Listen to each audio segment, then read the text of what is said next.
Kisah 12 Shio, episode 3, Harimau. Kalian pernah nggak kepikiran satu hal, yang agak nggak masuk akal? Dalam 12 Shio, tikus berada di urutan pertama, dan kerbau di posisi kedua. Raja binatang buas, harimau, hanya berada di peringkat ketiga. Dari segi kecepatan, kekuatan, keganasan, dan daya gentar. Di sisi mana harimau kalah dibanding dua yang pertama, tikus dan kerbau? Pada hari perlombaan di langit, harimau melaju sambil mengaum, mengungguli semua hewan. Tinggal selangkah lagi menuju gerbang selatan surga. Namun pada akhirnya, ia terpaksa berhenti di posisi ketiga. Apakah Kaisar Langit bersikap tidak adil? Atau justru harimau sendiri yang mencari masalah? Harimau tidak kalah karena kekuatan, melainkan kalah karena belum memahami pelajaran wajib seorang raja. Di 2 episode sebelumnya, tikus mencuri posisi pertama dengan kecerdikan, dan kerbau dengan kelapangan hati, rela di posisi kedua. Harimau benar-benar maju dengan kekuatan aslinya. Naga tak mampu melampauinya, kuda tak bisa mengejarnya, bahkan kerbau pun tertinggal jauh di belakang. Semua orang mengira, juaranya pasti harimau. Namun tepat di depan gerbang selatan langit, harimau tiba-tiba berhenti. Ia tidak menerkam, tidak mengaum, hanya menunduk dan berdiri diam di posisi ketiga.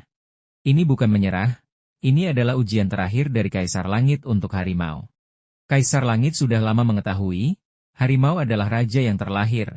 Namun yang paling kurang dimiliki seorang raja bukanlah keberanian, melainkan ketenangan. Ia menetapkan sebuah ujian tak terlihat bagi semua hewan. Semakin dekat ke garis akhir, semakin tidak boleh kehilangan kendali. Tikus menang karena kecerdikan. Kerbau karena ketulusan dan kebesaran hati. Harimau karena aura kekuatan dan wibawa. Tapi harimau memiliki satu kelemahan fatal.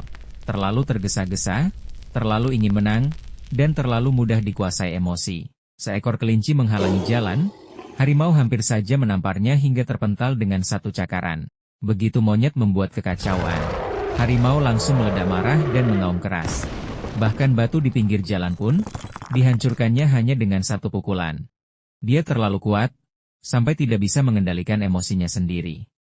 Kaisar Langit melihat dengan jelas, harimau seperti ini cocok menjadi jenderal, tapi tidak bisa menjadi pemimpin. Bisa menaklukkan keempat penjuru, tapi tidak mampu menenangkan dunia. Saat tiba di gerbang selatan surga, harimau melihat tikus dan sapi yang berada di depannya. Tikus itu kecil, tapi tahu memanfaatkan situasi. Kerbau itu terlihat bodoh, tapi tahu bagaimana bersikap lapang. Saat itu ia mengerti, seorang raja sejati bukan ditakuti karena ganas, tapi dihormati karena ketenangannya. Ia memilih mundur ke posisi ketiga, bukan karena kalah, tapi karena akhirnya ia belajar mengendalikan dirinya sendiri. Kaisar Langit pun memutuskan tikus sebagai awal kehidupan, sapi sebagai fondasi, dan harimau sebagai penjaga wibawa, yang melindungi seluruh penjuru dunia.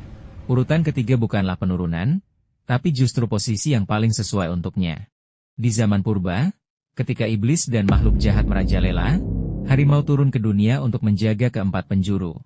Mereka menggantung wajah harimau di rumah, mengenakan jimatnya, berharap kekuatan harimau mampu mengusir kegelapan dan menjaga keluarga tetap aman.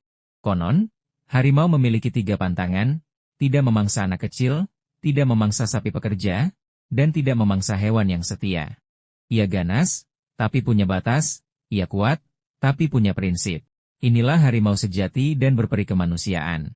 Bagi seorang yang kuat, musuh terbesarnya bukan orang lain, melainkan dirinya sendiri. Semakin besar kekuatanmu, semakin kau harus menahannya. Amarah yang mudah meledak bukan tanda wibawa, tapi tanda kedewasaan yang belum matang. Raja sejati tidak perlu menjadi yang pertama, ia hanya perlu berdiri teguh di posisinya. Jangan menguras diri di posisi yang bukan milikmu. Berwibawa tanpa perlu marah, itulah kekuatan sejati. Inilah level tertinggi seorang raja dalam 12 Shio. Kuat, tak harus selalu di depan. Punya emosi, tak harus selalu diluapkan. Raja sejati, menyimpan kekuatannya. Rendah hati, tapi tetap berwibawa. Episode berikutnya, naga yang bisa memanggil angin dan hujan, terbang di langit dan menghilang di bumi. Kenapa hanya peringkat 5? Sebenarnya, apa yang kurang dari naga dibanding harimau? Ikuti aku, di episode berikutnya akan mengubah cara pandangmu tentang naga.